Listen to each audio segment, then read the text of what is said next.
Bonjour à toutes et à tous, ravi de vous retrouver dans ce premier numéro pour cette année de 3 minutes pour comprendre, cette fois-ci en direction de nos professeurs stagiaires, nos CPE stagiaires, professeurs documentalistes également, personnels de direction stagiaires, en tout cas les personnels qui rentrent dans les différents métiers de l'éducation nationale. Aujourd'hui, nous parlons de l'éthique, 3 minutes pour comprendre l'éthique. D'après le Littré, le dictionnaire Le Littré, l'éthique, c'est la science de la morale, l'art de diriger la conduite.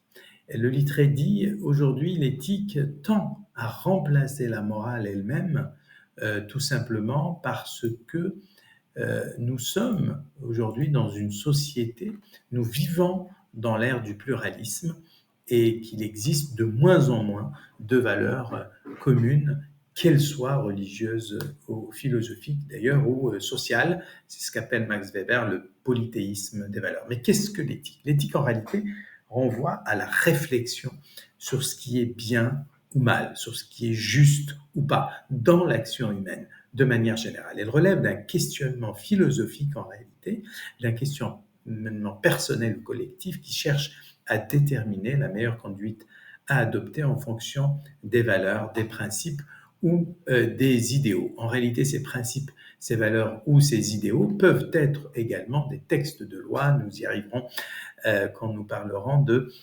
déontologie. L'éthique ne se limite pas à des règles qui sont donc fixées à l'avance. Donc, quand nous parlons de l'éthique au sens général, l'éthique, en réalité, c'est aussi la faculté à réfléchir, à avoir du discernement et parfois, d'une certaine manière, à trancher lorsque les valeurs, les principes sont en tension entre elles. Alors je reviens maintenant sur les questions qui sont liées aux questions professionnelles, les questions professionnelles. Donc l'éthique professionnelle suppose en réalité un travail de discernement. Il est faux de penser que tout est déjà d'une certaine manière posé à l'avance à travers les textes évidemment qui existent et qui sont les vraies références, ou à travers les valeurs qu'on partage, qui sont aussi écrites dans les textes, comme les valeurs de la République.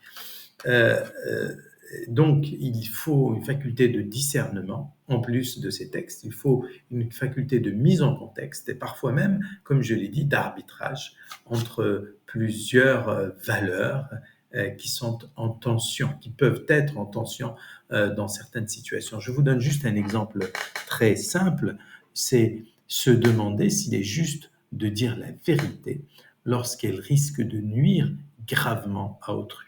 Donc évidemment, dire la vérité, c'est indispensable. Ça fait partie d'un socle évident de valeurs, de principes professionnels dans nos différentes professions, notamment à l'éducation nationale.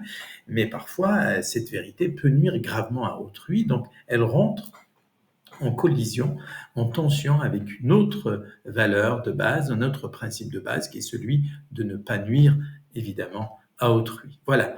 Au prochain épisode, nous parlerons de déontologie. La déontologie qu'il faut évidemment différencier de l'éthique.